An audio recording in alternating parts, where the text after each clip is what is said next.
Kadama TV tuze tubalaga embuzi z'abakadaama ababuzibwawo, bakadaama ababula mu nnyumba, bakadaama abatoloka ne bakadaama ababeera nga balwadde nga beetaaga buyambi. Ekifaananyi kye mulaba awo, kadaama oyo bamuyita Biirabwa Betty nga tufunyeewo message wano okuva lwa mukwano gwe ng'annyonnyola embeera eyamutuukako era ne lwaki akoze oba avuddeyo okubeera ng'atandika okunoonya Biirabwa Betty. Emboozi ya Biirabwa Betty mpanvu era nga n'obuzibu bwe yafuna mugenda kubeera nga mubuwulira nga mukwano gwe amunnyonnyola. Naye mu bimpimpi, Biirabwa Betty yafuna obuzibu ne mama ow'owaka nga tamwagalawo naye nga bagamba ate si gwe gusoose nti oyo omukyala muzibu nnyo ku bakozi abajja ewaka. N'avaayo n'agenda ku poliisi n'adduka n'agenda infact yadduka yava buvi, omukyala yamugobya wabweru n'amugamba genda nkukooye. Jjukira waliwo babboosi ng'abo, ddala babboosi ng'obadde omuteresa ssente, bboosi obadde omubanja beekwasa nnyo nti nkugobye ng'ayagala kukubbako ssente ze ez'omusaala z'abadde ayina. Bw'amugoba n'agenda ku poliisi, poliisi ate nayo n'emugoba n'emugamba addayo. Awo we neewuunyiza poliisi ezisinga, poliisi ze Saudi oba poliisi ezimu, omuntu ayinza okugenda ku poliisi ate ne bamugoba ne bagamba addayo. Kati ongoba otya okudda ate owantu gye nvudde nga wabi?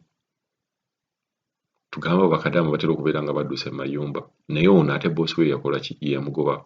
Then baba najja n'agamba yaddeyo, tamuyinaako buzibu.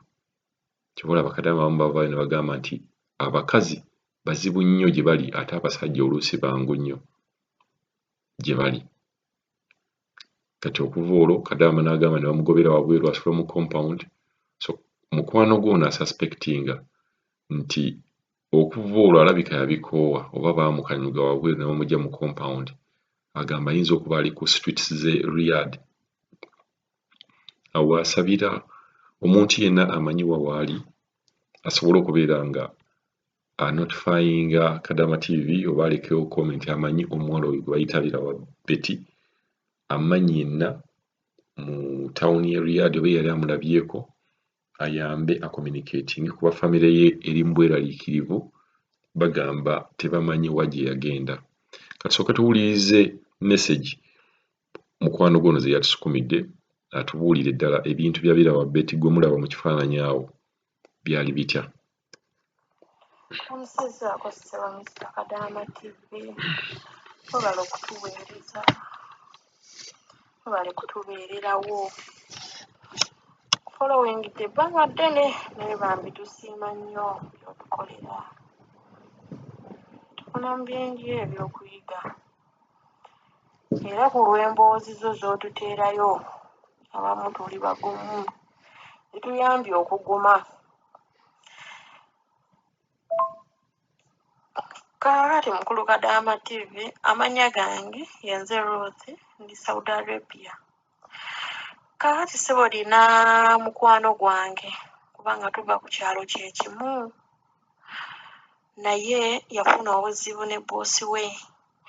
Yaakabadde yakamala eno omwaka gumu n'emyezi 3, naye era azze ng'atambula ng'embeera ye si nnungi. Bboosi we nga yamugaana essimu from day one. Kati ng'essimu akozesa ku ya bboosi we nga buli w'aba agenda osindika ssente ng'amuwaako ku ssimu n'ayogerako n'abantu be, kale just okubategeeza nti ki? Nti asindise ssente.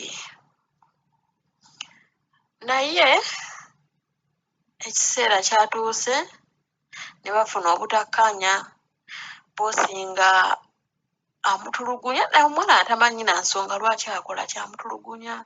Naga nti lumu baali mu kiyongo nga ali mu kufumba, kati bboosi n'ajja, omukazi n'atandika okuyomba n'amugaa toyagala kukola biki? Naye ngambye omuwala akola kuba we yali baaliwo abakozi 2, omukozi omulala n'agenda n'asigalawo yekka. Tebeereza abantu abadde abakozi 2 n'osigalawo bw'omu naye ng'emirimu ogikola bulungi.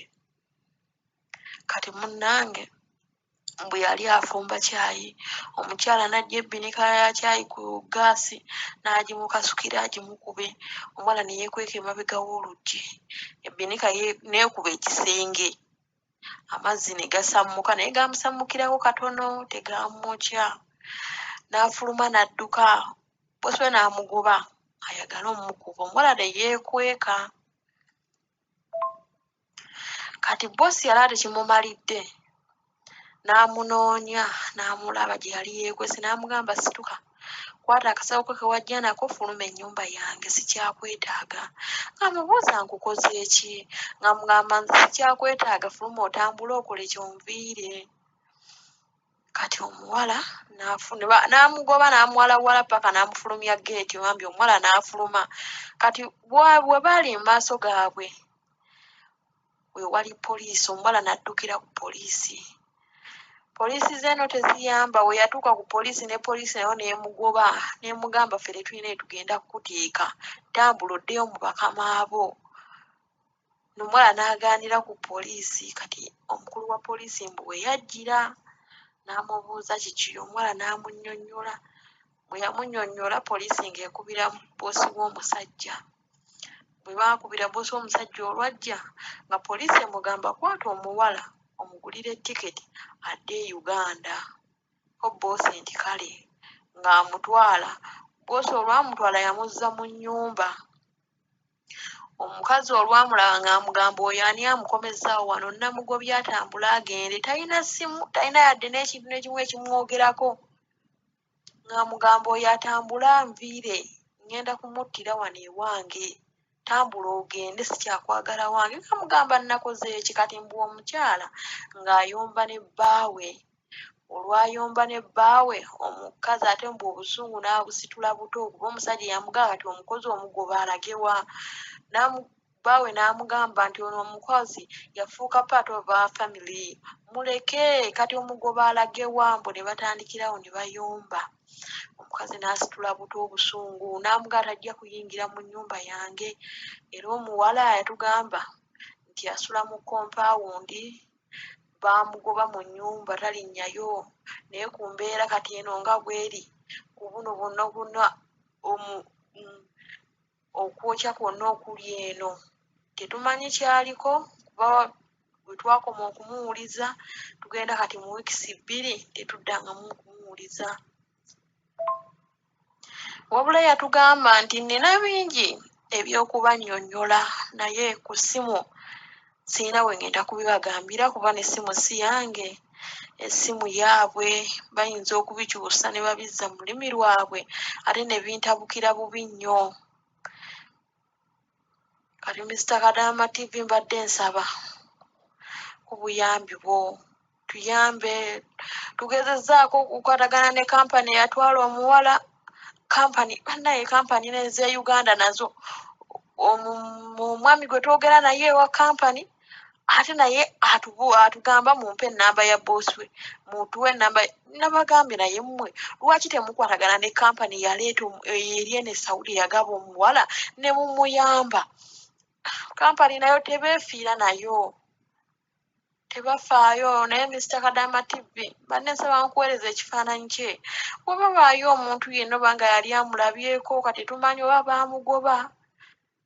baamugoba n'addukira era wabweru n'akwata gage tetumanyi kati male nsaba omumpositingireko oba wabaayo yenna yali amulabyeko kuba ali mu Ryadh batuyambe tumanye embeera gy'alimu kuba abaana be beeraliikirivu ne famire ye tetumanyi kikyaliko kuba yatugambako lumu nti omukyala yamugamba nti ajja kumutta ate mbu nga abaawaka era baamugamba kuba waaliwo awaka omukyala omukadde yali amwagala nnyo ng'amunyumiza ebifa ku oyo omukyala n'amugamba oyo omukazi azze atulugunya abakozi bangi mbu abamu ng'abatta n'obbatta era omuwala ali mweraliikirivu nnyo amanyisaawo yonna omukazi akola kyagenda kumutta kuba waliwo n'omunnauganda mbu eyaliwo era baamutta oyo kwe kuddawo okukola era ng'oyo omukyala omukadde gwe yasangawo awaka yabinyumiza ono naye Mr. Kadaama TV tusaba ku buyambi bwo boosi yabulookinga buli omu buli emuweerezanga mesegi ng'amubuuza ng'abulookinga bubulookinzi